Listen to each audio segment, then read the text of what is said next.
Rizal Kamaongay, 23 years old, and from San Leon Sur, Danao City. Ano ang mga paghahanda na inyong ginawa noong nalaman ninyo na may paparating na bagyo? Ito nga tayo, naibawa na ng mga naipadong bagyo is namalit biglang ang pagkaon, tubig ang mga dami para kung magbagyo, bitaw ka ng may mag-open ka tindahan, so naa na may andam na pagkaon ng tubig. Yang among ubang gamit is gibalhin na mo sa taas nga lugar.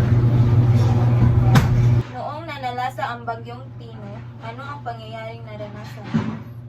So pag bagyang Tino is kusog kayong hangin, uwan, so mautonig, baka siya, kusog kayo ang balik. Kalit Dahil balik. Pagkatapos ng bagyo, ano ang inyong ginawa para makabangon?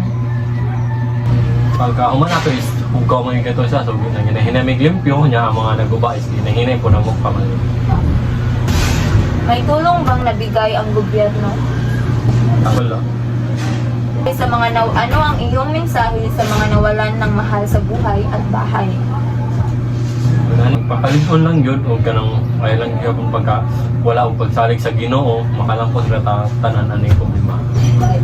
Ang huling katanungan ay, anong aral ang nakuha mo pagkatapos ng bagyo?